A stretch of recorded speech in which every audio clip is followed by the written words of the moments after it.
Mulai tahun 2015 NU ketika mengadakan peringatan Hari Santri itu ya internal NU, pondok-pondok NU begitu. Alhamdulillah mulai 2022 ini sudah di SK-kan oleh Bupati, sehingga panitianya menjadi dua, panitia yang diangkat di SK oleh Bupati dan panitia yang di SK oleh BCNU. Sehingga kemarin peningkatan daripada kegiatan Hari Santri sangat luar biasa. Oleh sebab itu pada kesempatan ini kami sampaikan banyak terima kasih kepada Mas Agus Kahar beserta seluruh jajaran. Dan pada saat ini kita ucapkan terima kasih dan kita nyatakan dibubarkan supaya nggak lupa. Berikutnya para kiai, bapak ibu sekalian yang kami hormati, PBNU era sekarang, saya juga agak kecolongan menyesuaikan. Jadi setiap kepemimpinan dari pengurus besar itu memang beda-beda, ada karakter yang dari penekanan. Gus Dur tampilannya beda, karena tantangannya memang beda. Ya Hasyim Muzadi beda, ya saya Rakil beda karena tantangan yang dihadapi memang beda, yang diselesaikan beda. PBNU yang sekarang ini untuk terang. Jadi ketika PBNU diundang itu saya orang hadir di sini. Kemarin bersama MBC diundang di Asrama Haji Sukolilo Surabaya, saya mencoba tidak berdiri, malah merokok. Semua MBC, ketua MBC berdiri. Mana Pak Cis ini? Saya mencoba tidak berdiri. Ya, mana Pak Cis? Ya, akhirnya harus berdiri. Dalam artian apa? Kekhasan PBNU yang sekarang ini agak kaku, kenceng di bidang manajemen organisasi. Jadi yang perlu kami aturkan kepada panjenengan, Bang PBNU hari ini cukup keras karena yang dihadapi adalah bagaimana membariskan Nahdlatul Ulama ini baik secara jamaah maupun jamaah itu satu komando. Jadi saya ini mentransfer semangat dari PBNU, sehingga ada 4 hal yang ingin dicapai oleh PBNU. Yang pertama adalah institutional development, yang kedua SDM development, yang ketiga fundraising development, yang keempat ini terkait dengan sarana prasarana. Sedikit saya tulis sedikit karena nanti kalau numpuk saya akan kewalahan untuk menyampaikan. Yang pertama institutional development yang dibangun oleh PBNU, bahwa ini nanti akan diwujudkan sistem manajemen Nahdlatul Ulama secara nasional.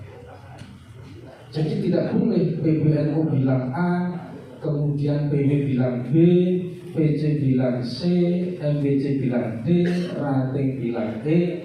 Itu betul-betul berkali-kali disampaikan, jangan salah terjadi. Jadi kalau PBNU bilang A, red sampai ke bawah sampai jamaah itu harus A. Ini kan gak gampang. Mulai diundang aja harus di absen dan seperti ini. Kalau ini kan kan, insya Allah saya ngobrol ini ya bisa keren gitu. Tapi karena PBNU-nya keren, ya meskipun begini, ini jangan anggap saja keren. Jadi harapannya adalah ketika PBNU ini sudah melangkah ke NU secara internasional, ini sudah melakukan peradaban, bagaimana NU ini diterima di seluruh dunia, menjadi acuan umat Islam di dunia, bahkan bangsa-bangsa di dunia. Pada saat menginternasional, maka internalnya jangan sampai propos. Maka komando ini betul-betul dilakukan. Jadi semua lini di NU itu kemudian dirapikan ini sebenarnya. Bahkan ini akan ada tugas-tugas. Kemarin ketua MBC semua mendengar sendiri. Ada tugas-tugas yang harus diemban oleh PBNU, PCNU, MBC, nanti dan seterusnya. Bilangnya ketua umum, kalau saya jadi ketua, saya bikin pengurus ini semua repot. Nggak boleh kemudian di SK jadi pengurus, terus setiap hari SK ini dikeloni bahasanya ya. Itu saya yang menirukan. Harus bekerja, harus giat, harus apa yang dilakukan itu dirasakan oleh umat. Ini yang pertama. Yang kedua yang perlu dibangun adalah SDM. Di Ponorogo ini insya Allah sudah ada 54 kali kita melakukan PKPNU dan sangat terasa sekali dampaknya.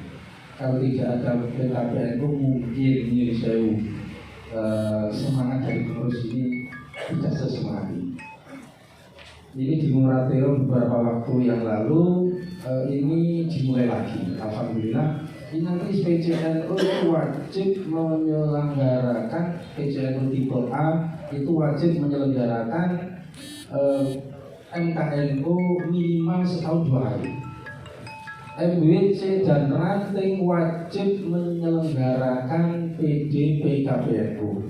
Jadi setelah dihentikan di moratorium, ini sekarang ini tombolnya sudah dipencet, sudah dimulai disistematisir. Ranting dan MWC itu wajib hukumnya untuk mengikuti PKPNU yang sekarang PD PKPNU. Kemudian pengurus PCNU wajib mengikuti PMKN. Kemudian PBNU wajib mengikuti AKN.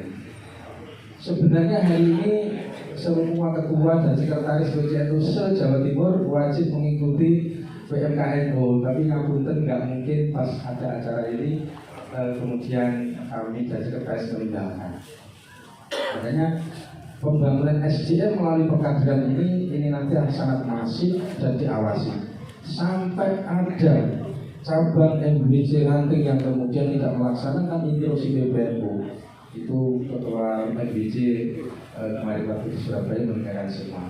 Mana ini pengurus yang dilikuidasi lagi orang ini. Jadi yang kedua adalah membangun SDM. Yang ketiga membangun pembiayaan. Bagaimana semua pengurus NU di semua tingkatan itu memiliki suatu pembiayaan. Nah, bagaimana nanti wujudnya? Nanti tentu akan ada bantuan dari PBNU. Kemudian yang tidak kalah pentingnya bahwa sarana prasarana dan sarana dan prasarana untuk mewujudkan itu semua ini menjadi penting. Antrik satu yaitu program, yang keempat itu program. Jadi jangan sampai program itu tidak ada. Artinya spontanitas jangan mendominasi dari yang diprogramkan. Maka musker itu menjadi penting. Insya Allah PCNU Ponorogo Februari insya Allah bergelar musker yang ketiga. Dari program itulah apa yang kita laksanakan. Sudah ada master plan-nya, ada grade desain, ada desain besar yang itu kita pilih satu persatu dari seluruh perangkat baik dalam maupun lembaga. Nah, untuk mewujudkan keempat-empatnya itu tentu harus ada sentral manajemen, sentral kepemimpinan, sentral administrasi, yang itu yang namanya kantor. Maka diwajibkan oleh PBNU setiap cabang harus punya kantor yang memadai. Setiap MWC harus punya kantor yang memadai. Setiap ranting harus punya kantor yang memadai. Karena itu untuk mengelola SDM, untuk mengelola program, untuk mengelola semua yang akan dilakukan perkhidmatan di jamiah Nahdlatul Ulama. Ini barangkali Bapak Ibu sekalian, karena sering sudah diundang oleh PWNU dan PBNU, ini tiga kali pertemuan saya ringkas ini tadi. Kalau tidak diringkas panjang sekali. Yang penting panjenengan sudah kita sosialisasi, bahkan nanti akan mulai 2023 ini tanda tangannya nanti sudah elektrik, sudah ada MOU antara PBNU dengan Paruli. Jadi nanti semua tanda tangan itu cukup elektrik dan ini berbayar, tapi yang bayar katanya PBNU. Sehingga betul-betul nanti kerja-kerja daripada NU itu sistematis. Panjenengan yang sudah ikut PKPNU saya kira masih ingat bahwa di NU itu manajemennya dibagi dua, ada manajemen langit dan ada manajemen bumi. Suriah Mustasar itu pakai manajemen langit, Al-Fidiyah dan perangkat dan lembaga pakai manajemen bumi. Manajemen bumi yang dimaksud adalah manajemen yang kita pelajari di kampus-kampus, di literatur itu manajemen bumi. Nah, mengapa saya katakan PBNU Kerang itu dalam rangka menerapkan manajemen bumi ini tadi? Ini Bapak Ibu sekalian yang kami hormati.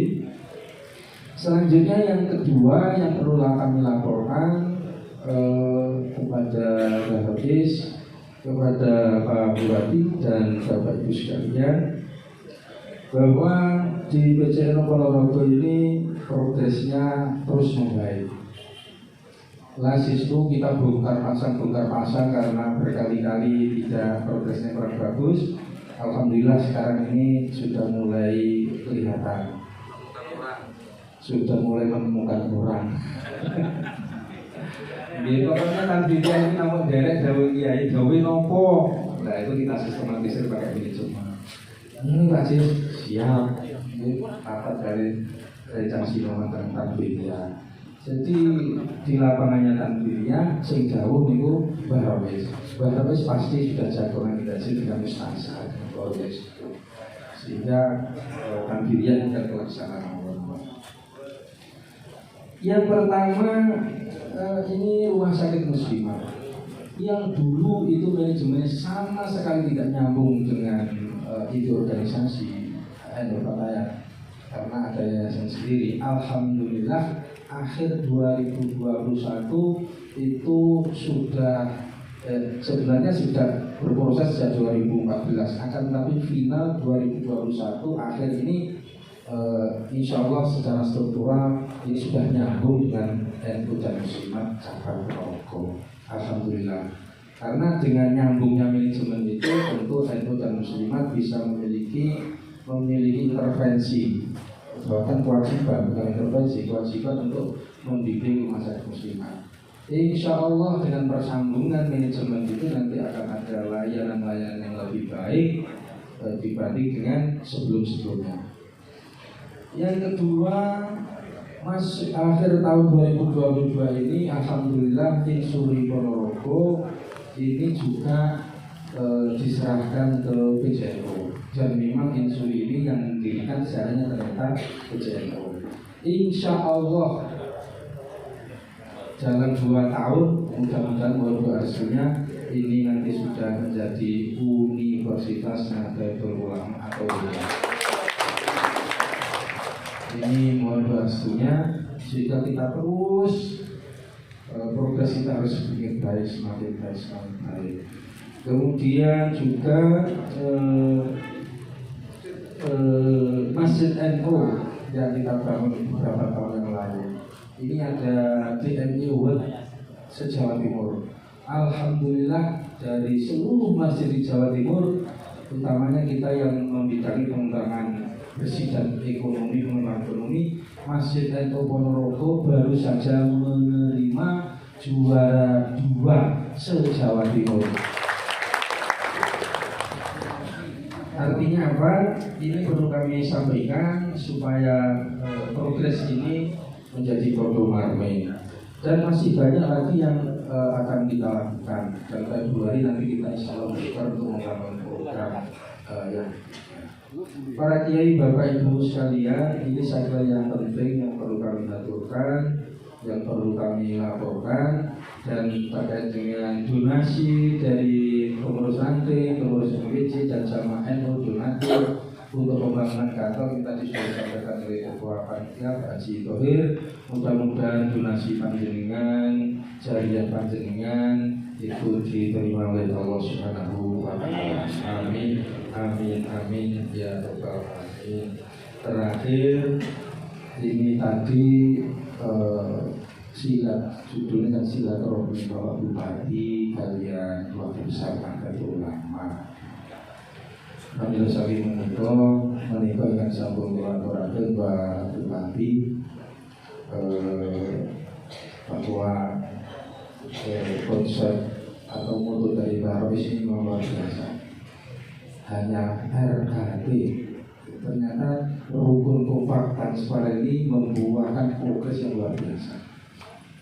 Hanya RKT, menurut beliau rukun kompak ini nggak bisa ditawar. Kita nggak bisa apa-apa kalau tidak rukun tidak kompak. Dengan rukun dan kompak, maka selama kepemimpinan Bayi Solehan, Masya Allah, kekompakan di cabang pada juga sampai ke LPG ini luar biasa. Mudah-mudahan progres yang baik ini selalu bisa istiqomah dan diridhoi Allah Subhanahu wa Ta'ala. Terakhir Sugeng Rawuh dengan para yai, sedaya para ulama, bapak-bapak, ibu-ibu, dari pengurus cabang, DPC, ranting, juga Danau, semuanya saja terima kasih kepada Bupati serta seluruh masukan yang telah berkenan silaturahmi di kantor PJNU Ponorogo. Kenapa tidak ada terpikir kesana personal Pak Panitia itu kalau Pak Citoren itu maksudnya nopo gimana Pak? Kita ini kasus yang belum hati. Makanan kurang lanjut penuh pangapunten. Akhirul Allah muwafiq ila aqwamit thoriq. Wassalamualaikum warahmatullahi wabarakatuh. Mohon izin ada tambahan sedikit dari Ketua Lazismu kepada beliau Pak Haji